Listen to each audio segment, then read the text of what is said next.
આગળ વધીએ તો જો તમે છેલ્લા કેટલાક વર્ષોથી અમદાવાદમાં રહો છો તો તમને ખ્યાલ હશે કે એક સમય અમદાવાદમાં પિઝાનો ક્રેઝ કેટલો હતો. જ્યાં જુઓ ત્યાં ખૂણે ને ખોબચે નિત નવા વિદેશી નામોથી પિઝાની હાટડીઓ ખુલી ગઈ હતી અને અમદાવાદીઓને માથે પણ પિઝા ખાવાનું જાણે ભૂત સવાર હતું. પિઝા હોટેલો પર લોકો લાઈન લગાવીને ઉભા રહેતા, પરંતુ હવે અમદાવાદીઓ ગુજરાતી વાનગીઓ તરફ વળ્યા છે, જેથી પિઝાના વળતા પાણી જેવી સ્થિતિ સર્જાઈ છે.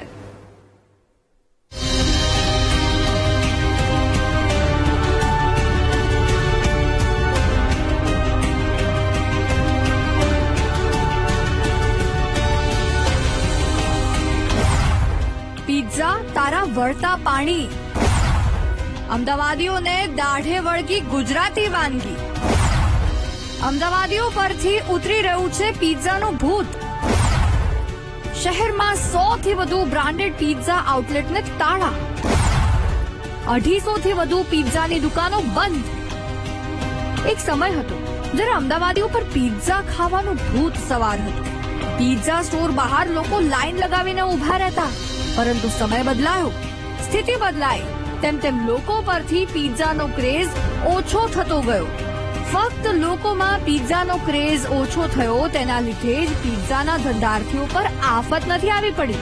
અન્ય પણ કેટલાક કારણો છે, તેની જો વાત કરીએ તો શહેરી લોકોમાં ઘટતો પિઝાનો ક્રેઝ, પિઝાના ધંધાર્થીઓમાં હરીફાઈ, ઓછી કિંમતમાં સારી ગુણવત્તાની માંગ, કાચા માલની વધતી કિંમતો, સ્ટાફના પગાર અને ભાડામાં વધારો, માર્કેટમાં રોજ અવનવી વાનગીનું આગમન. જે રીતે જીએસટી લાગી રહ્યું હોય, ભાડા ઉપર પણ તમારા હવે બધું, એટલે એ બધા એક્સપેન્સીસ વધી રહ્યા છે. તો એક્સપેન્સીસ વધે તોય તમે સારામાં સારી ક્વોલિટી આપશો તો બજારમાં ટકી રહેશો. 25-30% કરતા પણ વધારે વધી ગયા છે. ચીઝનો ભાવ 500 રૂપિયાની ઉપર જતો રહ્યો. 500 પ્લસમાં તમારે મોઝરેલા ચીઝ આવે. જો તમે સારામાં સારું ઇન્ડિયામાં જે અવેલેબલ છે એ ચીઝ વાપરો તો તમારે 500 રૂપિયાથી નીચે નથી આવતું. હવે એ ચીઝમાં તમારે જો પિઝા બનાવીને કસ્ટમરને આપવું હોય તો you will have to charge him more. એટલે જે રીતે રેન્ટ્સ વધી રહ્યા છે, જે રીતે બીજા બધા ખર્ચા ઓવરહેડ્સ વધી રહ્યા છે, મેન પાવર બહુ જ મોંઘો થઈ રહ્યો છે ઇન્ડિયામાં.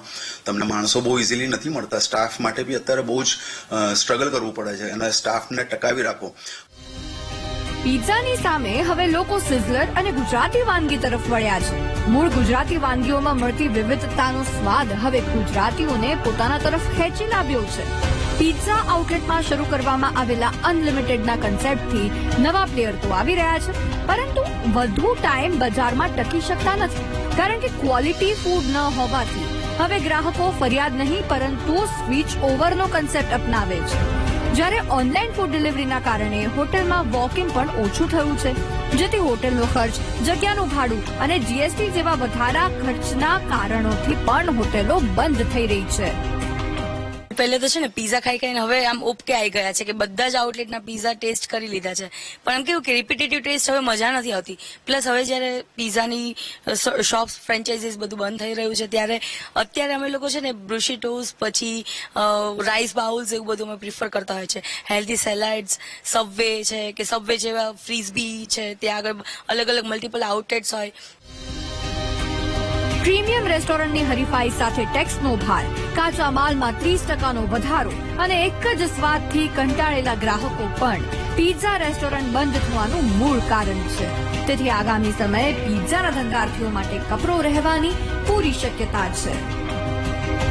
Bureau report, BTV news.